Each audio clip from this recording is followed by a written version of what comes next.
여기 홍콩에서 일어나고 있는 시위 장면을 보고 한 기자가 깜짝 놀라하며 한국으로의 비행기 티켓을 알아보고 있는데요. 과연 그녀에게는 무슨 사연이 있는지 오늘의 이야기 시작하겠습니다. 안녕하세요.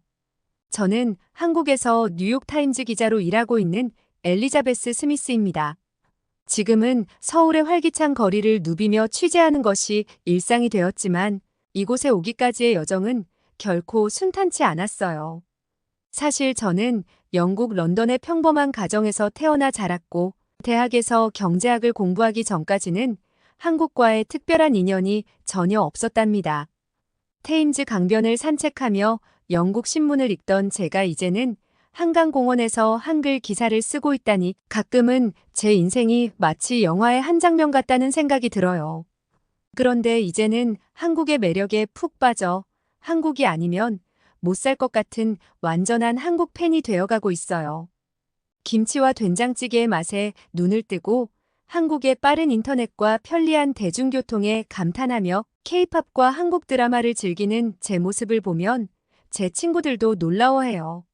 하지만 제가 한국에 오기까지의 이야기를 하려면 홍콩과의 인연을 빼놓을 수 없을 것 같아요. 홍콩은 제 기자 경력의 첫 발판이자 아시아에 대한 저의 시각을 완전히 바꿔놓은 특별한 장소였거든요. 그곳에서의 경험이 없었다면 아마도 지금 이 순간 서울에서 이야기를 나누고 있지 않았을 거예요. 영국 런던에서 자란 제게 언론은 늘 특별한 의미였어요. 특히 1997년 다이애나 왕세자비의 비극적인 사고 당시 저는 14살이었습니다. 그날 아침 부모님과 함께 아침 식사를 하던 중 BBC 뉴스를 통해 그 소식을 들었죠. 온 나라가 충격에 빠진 그 순간 저는 언론의 힘을 실감했어요. 며칠 동안 모든 신문과 방송은 다이애나 왕세자비의 이야기로 가득 찼습니다. 저는 매일 아침 신문을 훑어보며 새로운 정보를 찾아냈고 저녁 뉴스를 놓치지 않으려 노력했죠. 특히 가디언지의 폴리 톰베이 기자의 심층 보도는 제게 큰 영향을 주었어요. 그녀의 기사는 단순한 사실 전달을 넘어 사회의 이면을 파헤치는 통찰력으로 가득했거든요. 그 사건 이후 저는 학교 신문부에 가입했습니다. 첫 기사로 다이애나 왕세자비의 유산에 대해 썼는데 그 과정에서 언론의 책임과 윤리에 대해 깊이 고민하게 됐어요. 파파라치의 과도한 취재가 사고의 원인이 되었다는 논란은 저에게 언론인의 책임감에 대해 생각하게 만들었죠. 이 경험은 제가 기자의 꿈을 품게 된 결정적인 계기가 되었습니다. 언론이 가진 힘, 그리고 그 힘을 올바르게 사용해야 한다는 책임감을 깊이 느꼈기 때문이에요.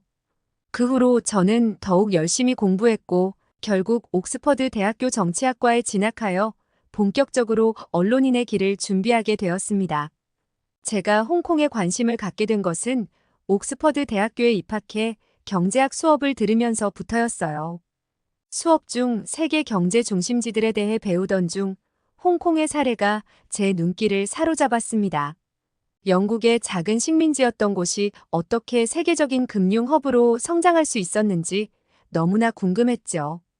홍콩의 경제적 성공은 다른 영국 식민지들과 비교했을 때 더욱 돋보였어요. 예를 들어 인도나 아프리카의 여러 국가들이 독립 후 경제적 어려움을 겪은 반면 홍콩은 놀라운 성장을 이뤄냈습니다. 이는 제게 큰 의문을 던졌죠. 무엇이 홍콩을 그토록 특별하게 만들었을까? 교수님의 추천으로 읽게 된 홍콩, A Story of Human Freedom and Progress라는 책은 제게 많은 통찰을 주었어요. 홍콩의 자유시장 정책, 법치주의, 그리고 동서양의 문화가 조화롭게 융합된 특유의 환경이 경제성장의 원동력이 되었다는 점을 알게 되었습니다. 특히 홍콩의 저세율 정책과 규제가 적은 비즈니스 환경은 제게 깊은 인상을 남겼어요. 이런 정책들이 어떻게 해외 투자를 유치하고 기업들의 성장을 촉진시켰는지 파악하면서 저는 경제 정책의 중요성을 실감했습니다. 이러한 관심은 제 학업 방향에도 영향을 미쳤어요. 2학년 때는 아시아 경제의 역동성이라는 수업을 선택했고 그 과정에서 홍콩뿐만 아니라 싱가포르, 한국, 일본 등 아시아의 경제 강국들에 대해 더 깊이 공부하게 되었습니다. 점차 홍콩에 대한 제 관심은 단순히 경제적인 측면을 넘어 정치, 사회, 문화적인 영역으로 확장되었어요.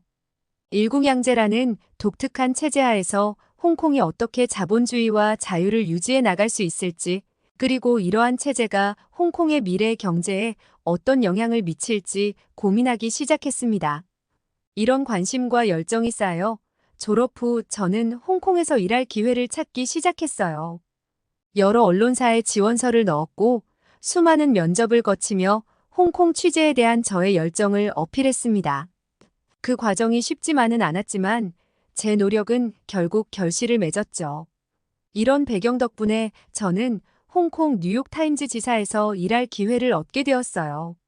처음 홍콩에 도착했을 때의 그 흥분과 기대감을 아직도 생생히 기억합니다.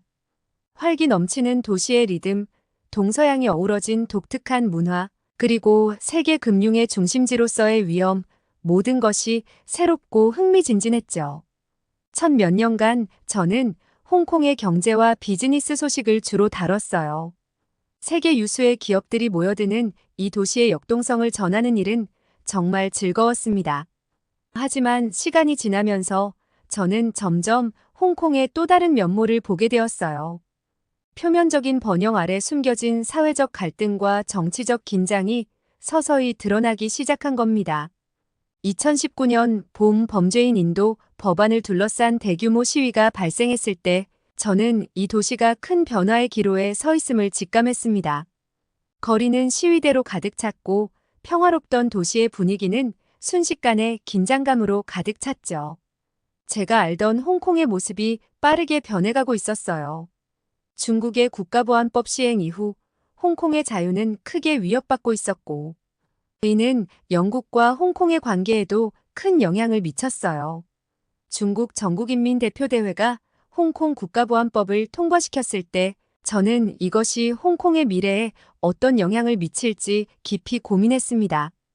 이 법은 국가 분열, 정부 전복, 테러 활동, 외국 세력과의 결탁 등을 금지하는 내용을 담고 있었어요. 표면적으로는 국가 안보를 위한 것처럼 보였지만 실제로는 홍콩의 자치권과 시민들의 자유를 심각하게 제한할 수 있는 내용이었죠. 특히 언론인으로서 이 법이 가져올 언론의 자유 침해에 대해 크게 우려했습니다. 실제로 법 시행 이후 많은 언론인들이 자기 검열을 하거나 민감한 주제를 다루는 것을 꺼리게 되었어요. 그러던 중 충격적인 사건이 벌어지고 말았어요. 평소 친하게 지내던 동료 사라의 동생이 최근 시위를 하던 중 크게 다치는 일이 발생하고 말았죠. 사라의 동생은 평화로운 시위 중에 갑자기 들이닥친 진압 경찰과 충돌하면서 심각한 부상을 입었습니다. 이 사건은 저희 뉴스룸 전체에 큰 충격을 주었고 홍콩의 현 상황이 얼마나 위험한지를 직접적으로 느끼게 해주었어요. 이 사건 이후 제 동료 중 일부는 홍콩을 떠나기로 결정했고 이는 저에게 또 다른 큰 충격을 주었습니다. 오랜 시간 함께 일해온 동료들이 하나둘 떠나가는 모습을 보며 저는 홍콩의 미래와 제 자신의 진로에 대해 깊이 고민하게 되었어요. 그리고 그때 영국 정부가 홍콩 시민들에게 이민 기회를 제공하기 시작했다는 소식을 들었을 때 저는 이 상황의 심각성을 실감했습니다. 제가 알고 있던 홍콩의 모습은 빠르게 변해가고 있었고 이는 제 일상에도 큰 영향을 미치기 시작했어요. 홍콩에서의 생활은 제게 새로운 시각을 제공했습니다. 거리를 걸을 때마다 느껴지는 긴장감, 사람들의 표정에서 읽히는 불안감은 제가 언론인으로서 더 큰 책임감을 느끼게 만들었어요. 홍콩의 현실을 세계에 알려야 한다는 사명감이 커져갔죠. 그러던 어느 날 회사로부터 예상치 못한 소식을 듣게 되었습니다. 뉴욕타임즈가 홍콩 지사를 다른 곳으로 이전한다는 것이었어요. 처음에는 이 소식을 믿기 어려웠습니다. 홍콩은 오랫동안 아시아의 언론 중심지였고 저 역시 이곳에서 많은 것을 배우고 경험했기 때문이죠. 회사 내부에서는 새로운 아시아 디지털 허브를 어디로 정할지에 대한 열띤 논의가 시작되었어요. 주요 후보지로 도쿄와 서울이 거론되었죠. 이 과정에서 저는 한국인 동료 민지와 일본인 동료 히로시 사이에서 벌어진 흥미로운 논쟁을 목격하게 되었습니다. 히로시는 도쿄의 경제력과 전통적인 국제적 위상을 강조하며 이렇게 주장했어요. 도쿄야말로 아시아의 중심지입니다. 우리가 왜 서울로 가야 합니까?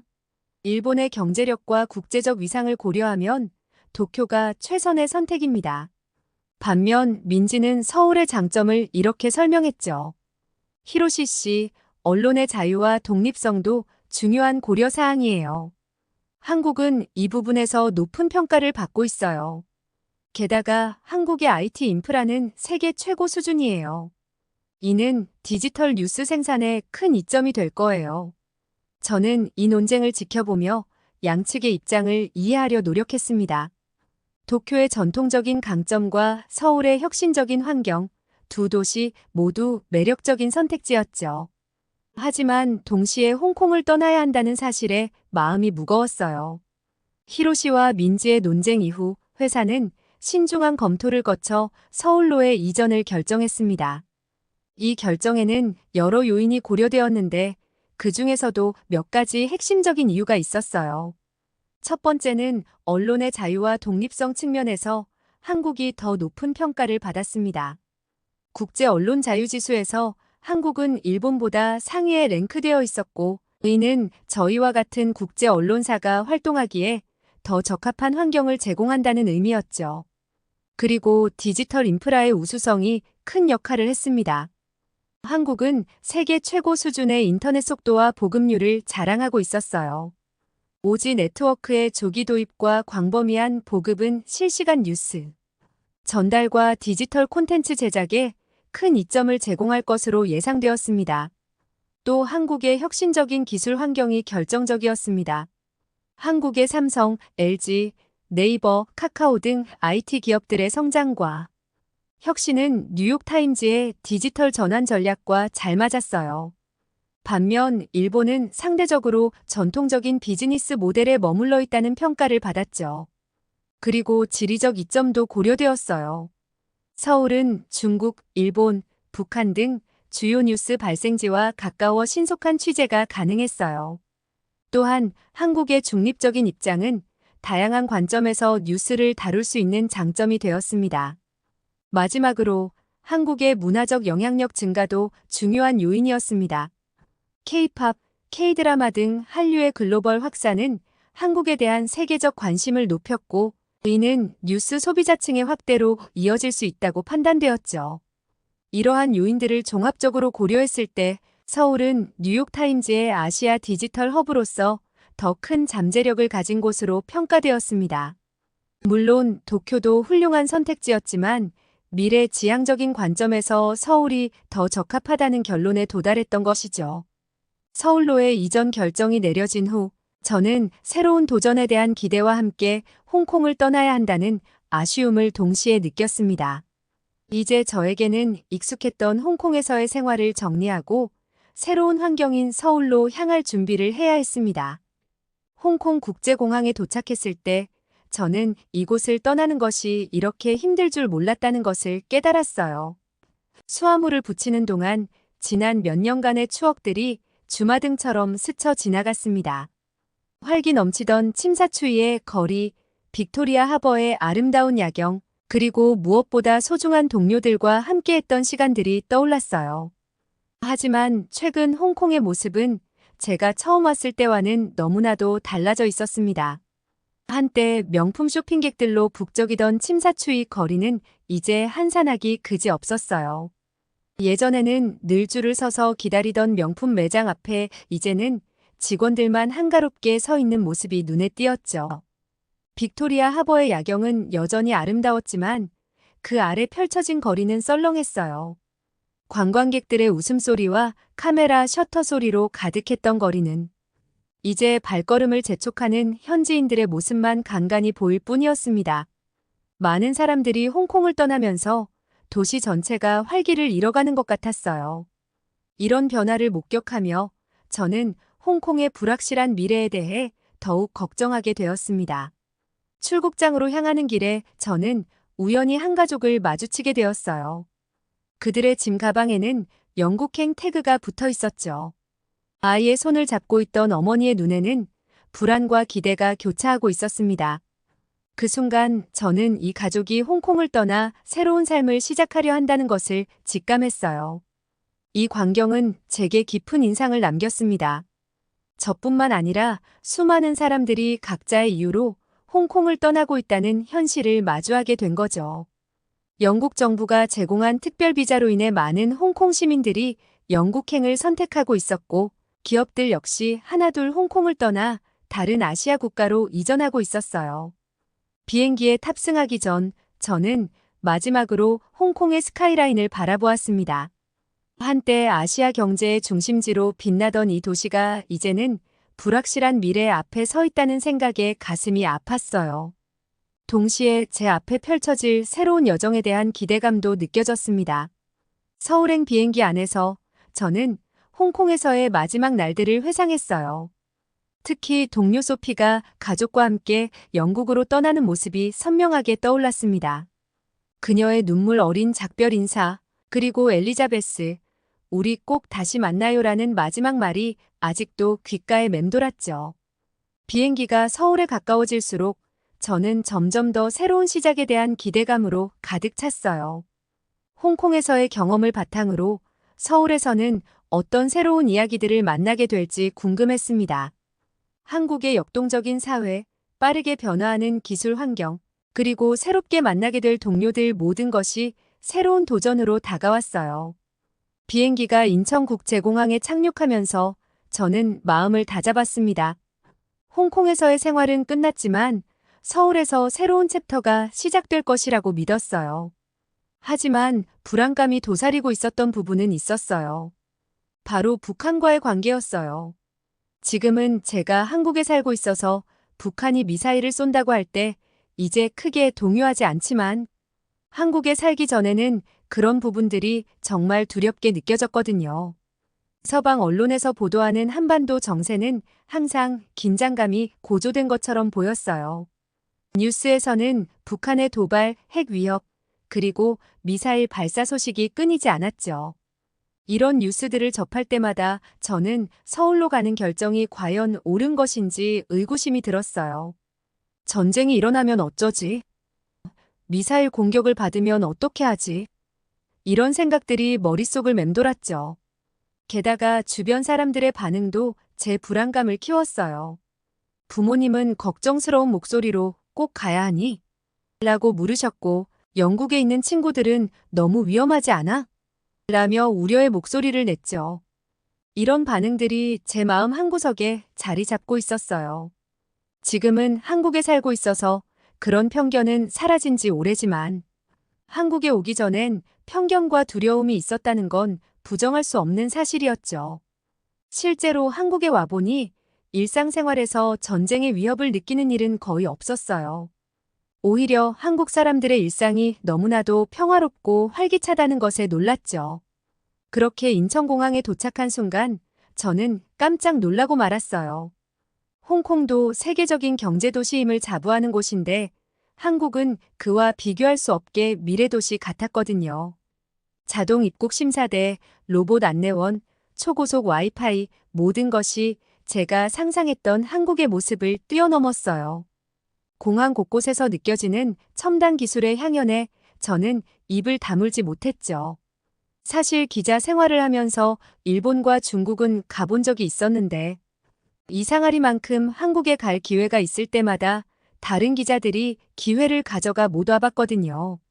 도쿄의 네온사인 가득한 거리, 베이징의 웅장한 건물들, 이런 곳들은 익숙했지만 한국은 늘 미지의 땅으로 남아 있었어요. 그동안 동료들이 한국 출장을 다녀올 때마다 열정적으로 이야기하는 모습을 봤어요. 정말 대단해. 한국의 기술은 믿을 수 없을 정도야. 한국 음식이. 그리워 등등.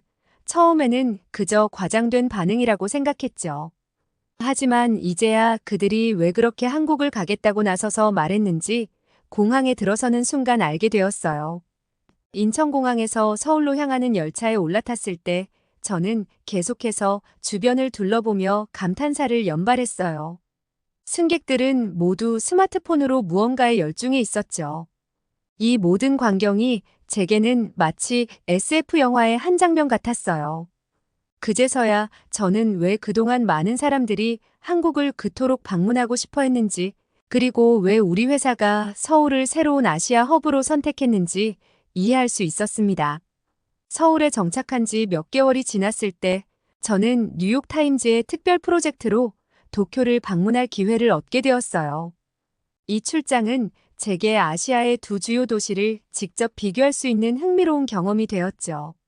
도쿄 나리타 공항에 도착했을 때 저는 불과 몇 달 전 제가 느꼈던 인천공항에서의 놀라움을 떠올렸어요. 나리타 공항도 물론 세계적인 수준의 공항이었지만 인천공항에서 느꼈던 미래지향적인 분위기는 상대적으로 덜했습니다. 도쿄 도심으로 향하는 동안 저는 서울과 도쿄의 차이점을 하나씩 발견하기 시작했어요. 도쿄의 지하철은 정확하고 깨끗했지만 서울의 지하철에서 볼 수 있는 대형 스크린이나 무료 와이파이는 찾아보기 어려웠죠. 이게 더 안전하고 전통적인 방식이에요. 일본인 가이드가 설명했어요. 하지만 제 눈에는 그저 불편해 보였어요. 도쿄의 거리를 걸으며 저는 이 도시의 독특한 매력을 느낄 수 있었어요. 전통과 현대가 공존하는 모습, 정돈된 거리, 그리고 친절한 사람들. 하지만 동시에 서울의 역동성과 혁신성이 그리워지기 시작했습니다. 특히 놀라웠던 것은 결제 시스템이었어요.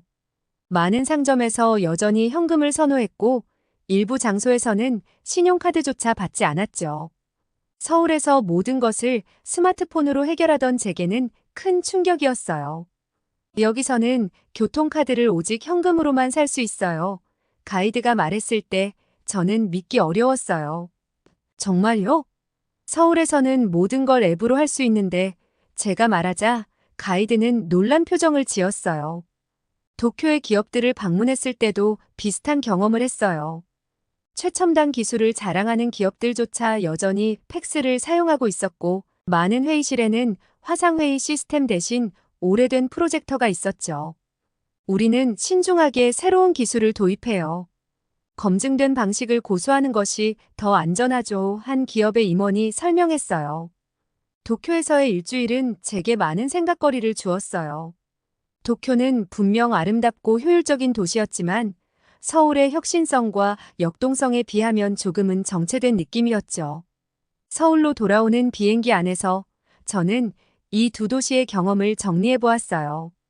도쿄의 안정성과 전통, 서울의 혁신성과 빠른 변화, 두 도시 모두 각자의 장단점이 있었지만 미래지향적인 관점에서 볼 때 서울이 한 발 앞서 있다는 생각이 들었어요. 인천공항에 도착해 다시 한번 첨단 시설들을 마주했을 때 저는 확신할 수 있었어요. 서울이야말로 아시아 저널리즘의 새로운 중심지가 될 자격이 충분하다고 말이에요. 빠르게 변화하는 세상을 가장 잘 반영할 수 있는 곳, 그곳이 바로 서울이었습니다. 시간이 흐를수록 저는 서울이 홍콩을 잇는 새로운 경제 중심지이자 언론 강국으로 부상하고 있음을 실감하게 되었어요. 한때 아시아의 경제와 미디어의 중심지였던 홍콩의 역할을 서울이 자연스럽게 이어받고 있는 것 같았죠. 엘리자베스 서울지사의 영향으로 우리 회사의 아시아 지역 성과가 눈에 띄게 개선되고 있어요. 독자층도 확대되고 있고요. 편집장님의 말씀에 저는 뿌듯함을 느꼈습니다. 서울의 빠른 의사결정 과정, 최첨단 기술을 활용한 뉴스 생산 방식, 그리고 자유로운 언론 환경은 뉴욕타임즈가 이 지역에서 성장할 수 있는 완벽한 토대를 제공했어요. 그리고 이런 전문적인 측면 외에도 저의 일상생활도 완전히 한국화되어 갔습니다. 특히 한국 음식에 대한 제 사랑은 날이 갈수록 깊어졌어요. 믿어지세요? 이제 저는 김치 없이는 하루도 못 살 것 같아요. 제가 동료들에게 말하자 다들 웃음을 터뜨렸죠. 된장찌개, 삼겹살, 비빔밥 이 모든 음식들이 제 일상의 큰 부분을 차지하게 되었어요. 심지어 제 냉장고에는 항상 최소 3종류의 김치가 준비되어 있을 정도였죠. 또한 한국의 빨리빨리 문화에도 완전히 적응했어요. 처음에는 이 빠른 템포가 부담스럽기도 했지만 이제는 이 효율성이 제 일상의 일부가 되었습니다. 솔직히 말하면 이제 영국에 돌아가면 그 느린 속도에 적응하지 못할 것 같아요. 답답해서 못 살 것 같아요. 제가 농담 반 진담 반으로 말하자 한국인 동료들은 이해한다는 듯이 고개를 끄덕였습니다. 서울에서의 2년, 이 시간 동안 저는 완전히 다른 사람이 되었어요. 홍콩에서 느꼈던 불안감은 사라졌고 대신 미래에 대한 희망과 기대로 가득 찼습니다. 이제 저는 확신합니다. 서울은 단순히 뉴욕타임즈의 새로운 아시아 허브가 아니라 아시아 전체의 새로운 중심지로 자리 잡게 될 거예요. 그리고 저는 이 흥미진진한 변화의 한가운데에서 세계를 향해 서울의 이야기를 전하는 역할을 하게 될 것입니다. 자, 이제 다음 기사 주제는 뭘까요? 제가 회의실에서 물었습니다. 동료들의 눈빛이 반짝였고 저는 다시 한번 이곳에서 일하는 것에 대한 감사함을 느꼈습니다. 다음 사연 시작하겠습니다. 여러분은 우리나라 의료 서비스에 대해 어떻게 생각하시나요?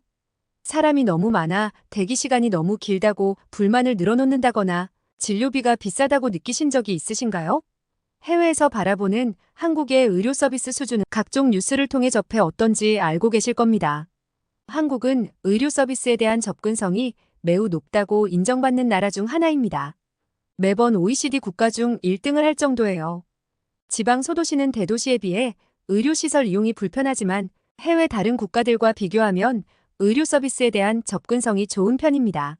실제로 미국이나 다른 선진국에서는 높은 의료비와 오랜 대기 시간으로 인해 많은 환자들이 치료를 포기하거나 아예 진료를 받지 못하는 경우가 흔합니다. 최근 한국을 관광하러 온 한 외국인 유명 유튜버가 우리나라의 의료 서비스를 체험하고 수술까지 받은 사실이 알려져 화제입니다.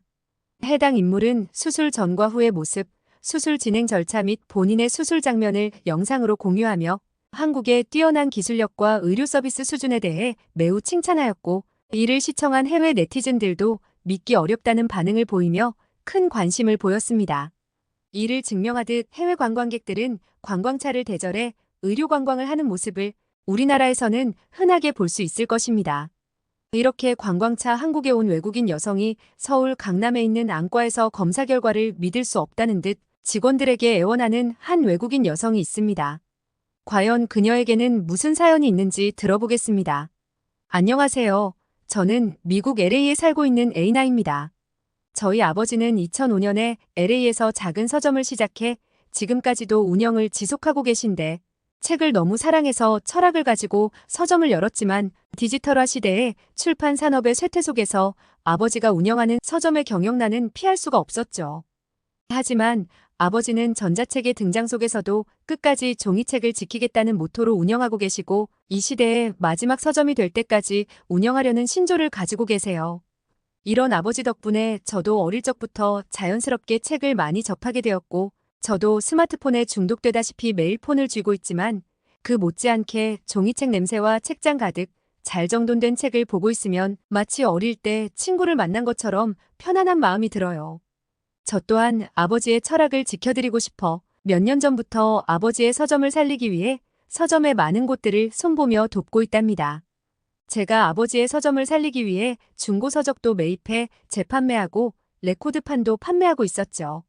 하지만 뚜렷한 성과가 없었는데 SNS에서 여러 나라의 서점을 찾아보던 중 한국의 서점이 눈에 띄었고 사람들이 관광을 목적으로 사진을 찍기 위해 서점에 방문한다는 사실을 보고 착안해 서점 곳곳에 책을 활용한 재미있는 공간으로 조성해 사진 촬영을 목적으로 사람들이 유입될 수 있게 꾸며놓았죠.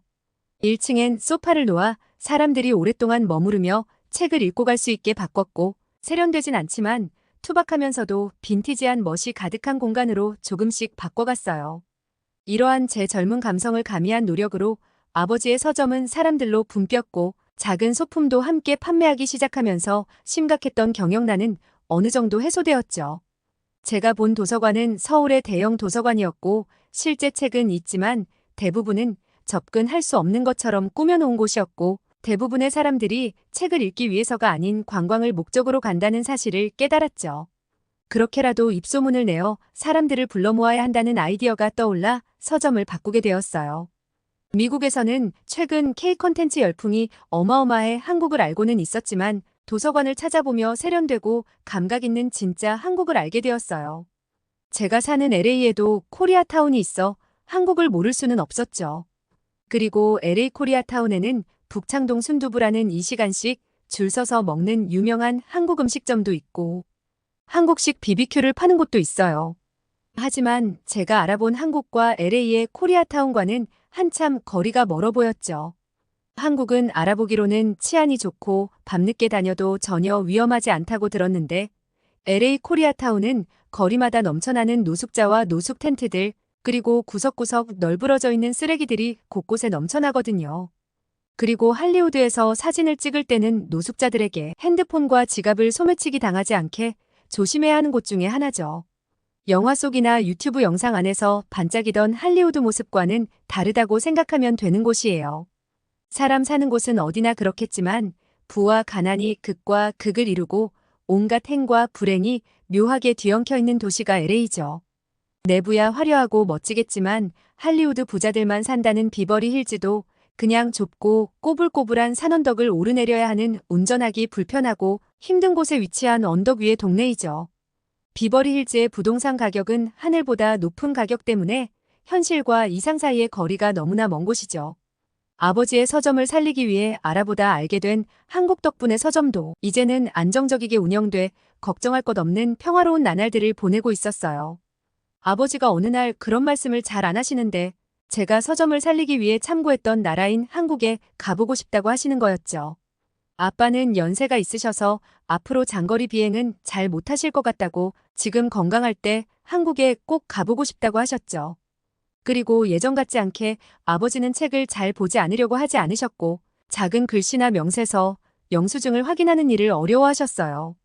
아버지가 60이 넘다 보니 확실히 예전 같지 않다는 게 느껴졌고 건강할 때 함께 여행해보고 싶다는 아버지의 말에 전적으로 공감하며 아빠가 건강할 때 여행을 가는 게 좋겠다 생각해 한국으로의 여행을 큰맘 먹고 준비했어요.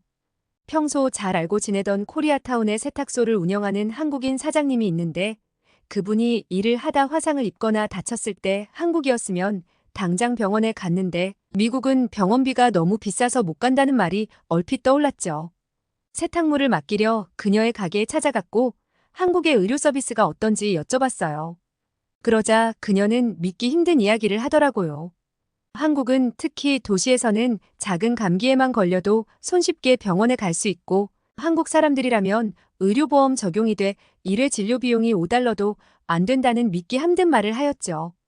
저는 $50를 잘못 말한 거라 생각하며 $50냐고 다시 물었지만 그녀의 대답은 $5라고 재차 강조하며 대답하였죠. 하지만 그건 한국인에게 한정된 금액이고 외국인이 진료를 받는다면 그거보다는 훨씬 많은 비용을 낸다고 하였어요.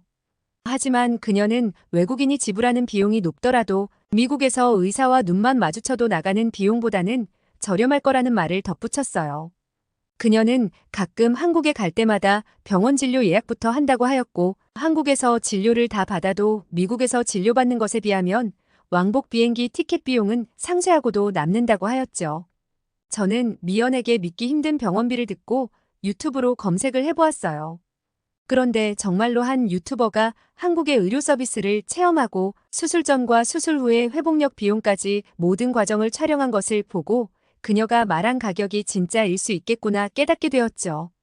게다가 진료를 받고 수술받는 기간이 매우 짧다는 것을 보고 더 놀랄 수밖에 없었죠.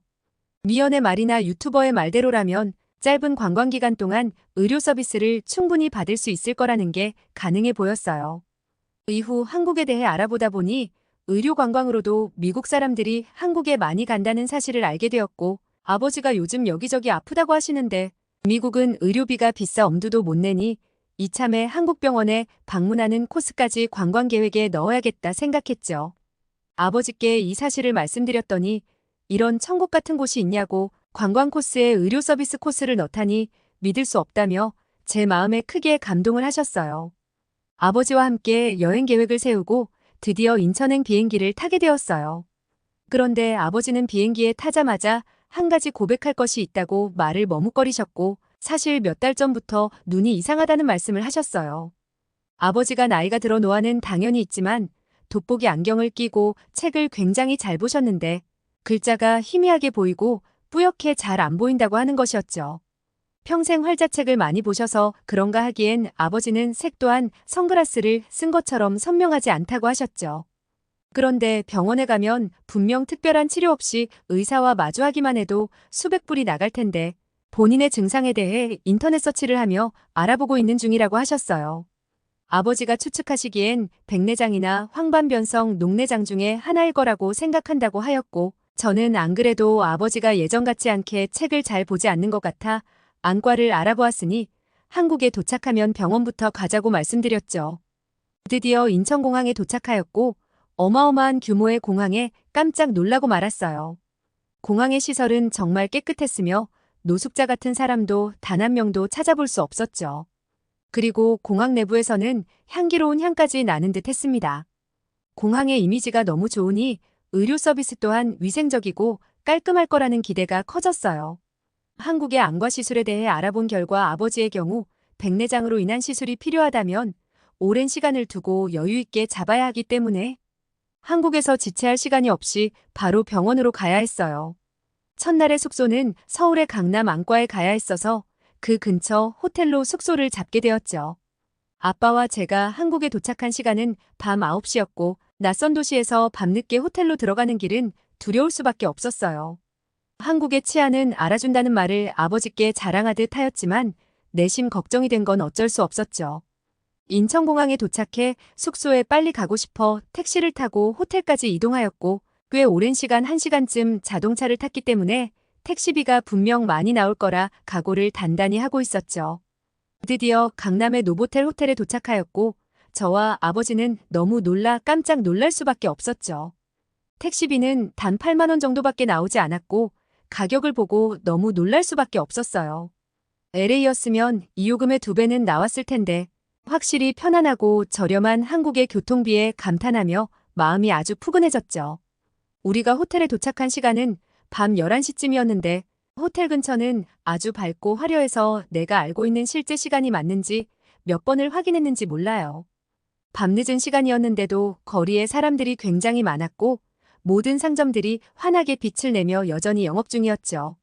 그리고 지나다니는 버스 안에는 사람들로 가득 차서 대낮인지 밤인지 구분이 안 갈 정도로 모든 길거리가 활기찼어요. LA에서는 상상도 할 수 없는 모습이라 감탄하며 길거리를 쳐다볼 수밖에 없었죠. LA는 밤에는 대중교통을 타지 말라고 할 만큼 위험하고 LA 상점들을 보면 범죄의 위험 때문에 코리아타운 메인에서만 조금 벗어나면 상점마다 철창이 달려 있어요. 헐리우드 메인 거리에도 노숙자는 엄청 많고 LA에서 위험하다고 하는 지역에서는 조금이라도 좋은 차를 끌고 지나가면 고급차가 지나간다고 신호대기 할 때마다 차 창문을 두들겨서 돈 내놓으라 소리 지르면서 욕하는 곳도 있죠. 그래서 낮에도 골목이 살짝만 어두운 데 가도 으슥한데 한국은 이 한밤중에 화려하고 불법약 투여를 하는 미친 사람들도 없는 정말 깨끗한 도시 속 사람들 뿐이었죠. 아버지와 저는 다른 건 그렇다 치더라도 한국의 밤거리에 너무 놀라 이곳이 실제 존재하는 도시냐고 감탄을 주고받았어요. 한국 밤거리의 놀람도 잠시 호텔에 들어가 긴 비행시간 힘들었던 몸을 풀고 다음날 아침 안과의 문이 열리자마자 가기 위해 쉬게 되었죠. 드디어 다음날이 되었고 걱정되는 마음으로 아버지와 호텔 근처 안과에 방문하게 되었어요. 시간 여유가 많지 않아 빠르게 검사받기를 원했어요. 한국의 미친 속도는 와이파이 속도와 마찬가지로 시력 검사, 진료, 시술 과정을 하루에 모두 다 들을 수 있었어요. 저와 아버지는 검사 결과를 듣고 충격에 빠지게 되었죠. 바로 아버지는 백내장뿐만 아니라 황반변성이라는 질병도 있다는 믿기 힘든 말을 하셨죠. 저는 듣도 보도 못한 질병이라 너무 놀라 그게 무엇이냐고 물었어요. 황반변성은 심한 경우 실명을 초래하는 아주 심각한 질병이라는 무서운 말을 하였어요. 초기 황반변성 증상은 자각 증상이 거의 없어 인지하기가 쉽지 않다며 질환이 어느 정도 진행되기 시작하면 직선이나 글자가 흔들려 보이거나 휘어져 보이게 되고 갈수록 시력 저하를 유발한다고 하였죠. 여기서 더욱 방치하게 되면 시야 중심부가 보이지 않거나 시력을 잃게 되는 심각한 질환이라고 하는 것이었어요. 아버지와 저는 이 말을 듣고 심장이 덜컥 내려앉았고 도대체 그 원인이 무엇이냐 물었더니 나이에 따른 황반색소 저하, 흡연, 과도한 자외선 노출, 고혈압, 비만, 스트레스 등 원인은 다양하다고 하였죠. 최근에는 스마트폰 사용과 대기오염 같은 환경에 장시간 노출된 경우에도 발생 영향을 미친다고도 하였어요. 그중에서 노화가 가장 큰 원인이고 자외선 노출은 황반변성에 아주 치명적이라고도 하였죠. 특히 황반색소는 50대를 넘어가면서부터 급격하게 감소하여 60대 즈음엔 20대의 절반 수준밖에 되지 않는 밀도를 형성하게 되고 황반변성 환자 중 83%가량이 60대 이상 환자라고 하였어요. 그래서 5, 60대부터는 시력 저하, 흔들리는 글자 등을 단순 노안 증상으로 치부하기보다는 황반변성 증상이 아닌지 의심해보고 검사와 관리를 해 전반적인 눈 건강을 예방할 필요가 있다고 하였죠. 다행히 황반변성은 심한 편이 아니라고 우선 더 심한 게 백내장이니 백내장 수술 후 황반변성은 주사로 시술을 하는 게 낫겠다고 진단하셨죠. 백내장은 응급은 아니지만 생활에 불편을 느끼면 수술을 고려해야 하고 이를 방치하면 녹내장도 발생할 수 있고 시신경 손상도 증가할 수 있다고 해 아버지는 바로 수술을 결정하셨어요. 하지만 수술을 결정하고 난 후 병원비가 걱정이 안 된 건 거짓말이었죠. 물론 의료 관광을 하러 온 건 맞지만 타국에서의 의료비는 두렵긴 했어요. 미국에서는 보험도 없고 그것보단 저렴하겠다는 생각을 하였고 백내장 수술을 위한 혈액 검사를 함께 진행하게 되었어요. 사실 혈액 검사라는 걸 거의 해본 적이 없어서 백내장과 황반변성 이외에 다른 질병이 있을지 너무 걱정이 되었죠. 혈액 검사 후 혈당 수치가 정상 수치에서 조금 높다는 결과를 받게 되었어요. 물론 혈압도 약간 있는 상태라 전반적인 식습관 관리가 아주 필요한 상태였어요. 다행히 백내장 수술을 하는데 문제될 만한 수치는 아니라고 수술을 진행하자는 결정을 내렸고 의사 선생님은 여러 개의 렌즈 중 선택을 하라고 하였죠. 렌즈는 기능에 따라 가격 차이가 크게 났지만 미국에서 수술을 하는 것보다 훨씬 싸게 느껴지는 금액이었어요. 미국에서도 개인보험이 없었던 터라 백내장 수술을 알아보면 보통 3,000불에서 6,000불 사이이고 검안만 받아도 100불에서 200불은 되었거든요. 다행히 아버지의 눈 상태는 나쁜 편이 아니라 기본 렌즈 삽입으로 하기로 하였고 한국이 백내장 수술의 성공률과 기술이 세계적이라고 하니 가격이 저렴하더라도 수많은 후기들과 메디컬 코리아라는 말을 믿고 수술을 결정하게 되었어요. 수술 후 크게 주의해야 할 사항이 있었는데 그것은 바로 눈에 물이 들어가지 않게 해야 했어요. 솔직히 수술을 했다고 해서 호텔방 안에만 있을 수도 없고 매일 샤워를 해야 하는데 아버지의 머리를 매일 감겨드리는 건 힘들 수밖에 없었죠. 호텔 직원에게 이런저런 사정을 물어 도움을 요청하니 근처 미용실에 가면 머리만 잘 감겨준다고 서비스를 이용하라는 조언을 받았죠. 머리를 감는 데는 약 15불 정도면 되었고 이렇게 훌륭하고 편한 서비스가 있다는 게 놀라울 따름이었어요. 아버지는 수술 후 눈에 물이 들어갈 염려 없이 저와 함께 한국 이곳저곳 관광을 다닐 수 있었고 수술 후 며칠 뒤 아버지는 안대를 벗고 깜짝 놀라하면서 눈물을 보이셨어요. 제가 너무 놀라 왜 그러냐고 여쭸더니 세상이 이렇게 빛으로 반짝거리는 곳이었냐고 경이로워하셨죠. 실제 수술했던 우환을 통해 빛의 양이 폭포수처럼 들어오고 물체들이 또렷함이나 푸른색과 빨간색들의 선명함이 강해지니 모든 풍광들이 마치 디즈니 영화 속 장면처럼 반짝거린다고 말씀하셨어요. 그러면서 20대 초반에 잔디에 누워 하늘을 볼 때 느꼈던 주변 홍단풍의 불꽃처럼 강렬했던 색감이 생각난다고 하면서 어린아이 눈으로 돌아가니 그동안 잊고 있었던 세상의 원래 빛을 보는구나 하시며 흥분된 마음이 가라앉지 않는다고 하셨죠. 아버지는 여태까지 맑고 깨끗한 눈으로 보았던 어린 시절의 세상과 세월의 풍파를 겪으며 이미 상처받은 눈으로 보고 있었던 세상은 실제로 다르게 보였던 거라고 만약 내가 백내장 수술을 하지 않았더라면 원래 세상이 빛으로 반짝거리는 곳이라는 것을 잊고 살았겠다고 저에게 너무 고마워하셨어요. 제 덕분에 한국에 와서 수술을 하기로 한 결정은 너무 잘했다며 비록 한쪽 눈은 아직 세상을 어둡게 보고 있지만 수술했던 눈은 모든 것을 밝게 보고 있으니 이 얼마나 감사한 일이냐고 눈물을 그렁거리며 저에게 연신 고맙다고 자신에게 빛이 되어줬다고 말씀하셨죠.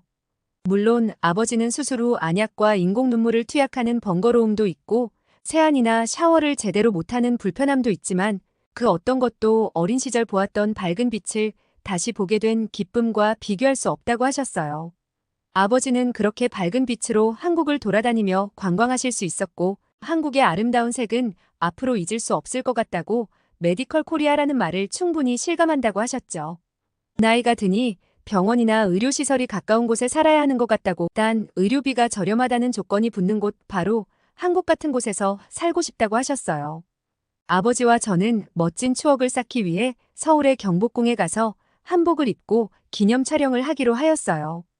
경복궁 근처에는 수많은 한복대 여점들이 있었고 형형색색의 아름다운 한복이 너무 많아 고르기가 힘들 정도였어요.